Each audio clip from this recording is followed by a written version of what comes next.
Hello everyone! Welcome sa aking kitchen, and for today's video, isi-share ko sa inyo kung paano natin papasarapin ang talong. Yes po, talong. So kung gusto nyong malaman, keep on watching guys.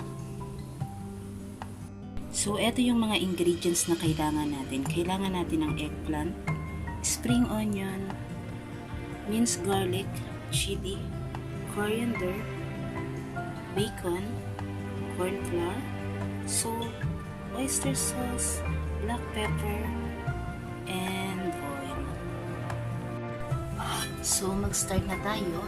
Iwain natin itong eggplant. Tapos, cut natin siya.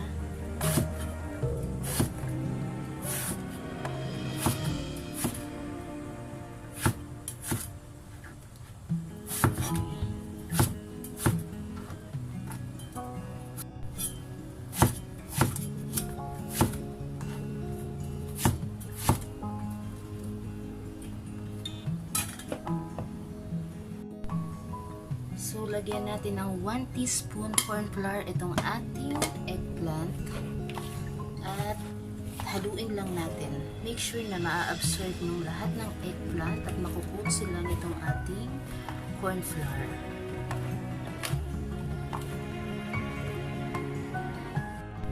So, lagay na natin itong ating eggplant dito sa ating serving tray.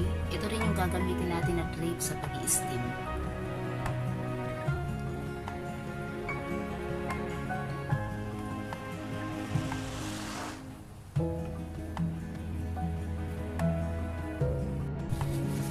Nalagay ko na siya. Inisip lang natin yung side niya ng lagayan kasi ang daming cornstarch. And then, gigisahin na natin yung magiging sauce na ilalagay natin dito sa ating steamed eggplant. So, meron na ako rito minced garlic. So, kakat na natin itong spring onion.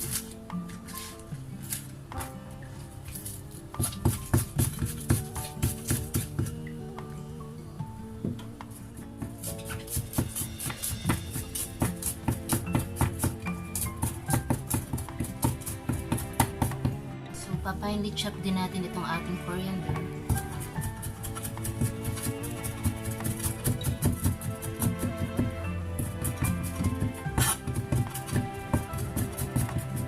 So,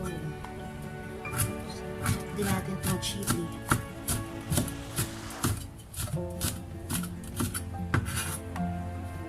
At isunod na natin itong ating bacon. See guys, sobrang konti lang itong bacon na gagamitin ko. Lalagyan ko lang siya para magkaroon ng kakaibang taste yung ating steamed eggplant. So, just finely chop the bacon. Finely chop siya.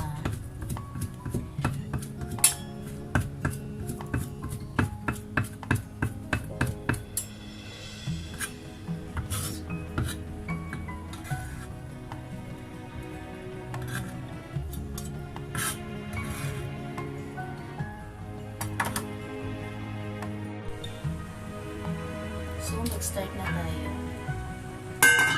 Lagyan natin ang oil.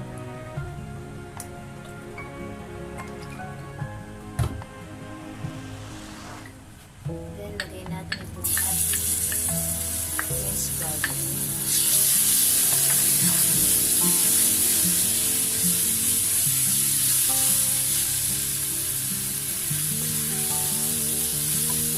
Isahin lang natin siya.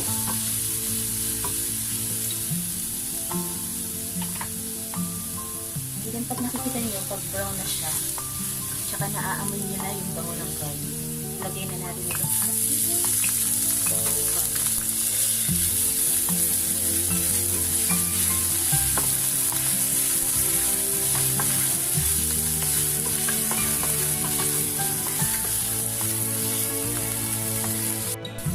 So, guys, ito na itong ating bacon at pumuputok-putok pa.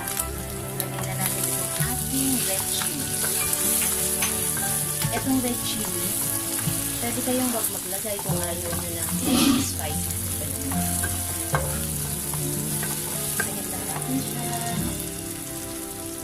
At ito yung oyster sauce natin. Hinaluan ko siya ng 100 ml na tubig.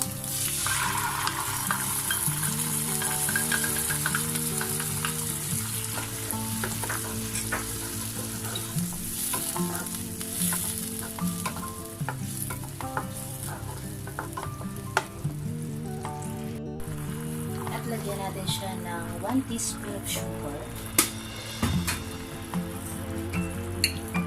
black pepper,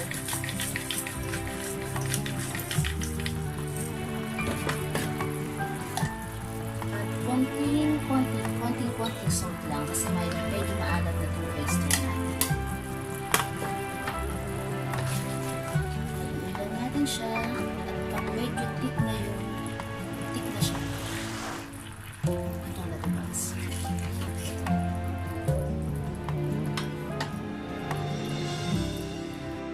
So, ilalagay ko lang itong ating nilutong sauce dito sa ibabaw ng eggplant.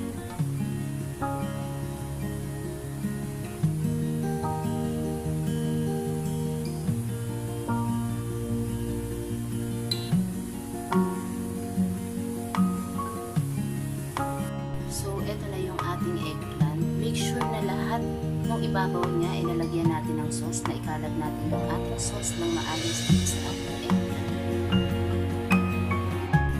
So, habang nagkikisa ako kanina, nag-init na rin ako ng tubig para dito sa ating steam eggplant. So, ngayon ko na siya.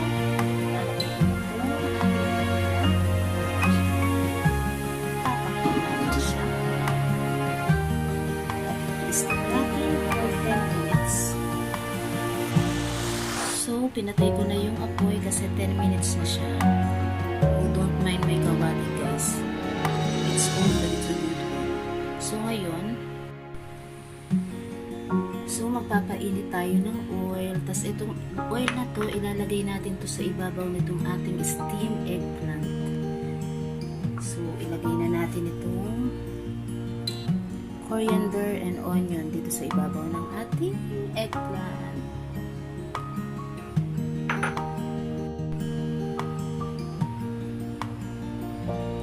So, ilalagay na natin itong ating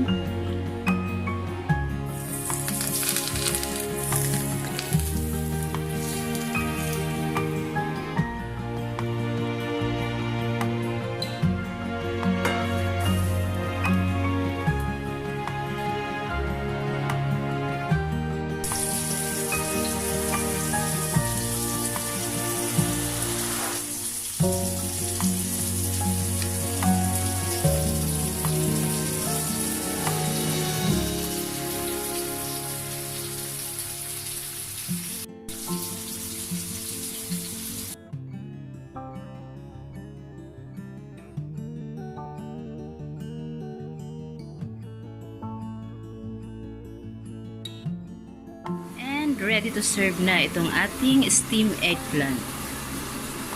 Happy eating, guys!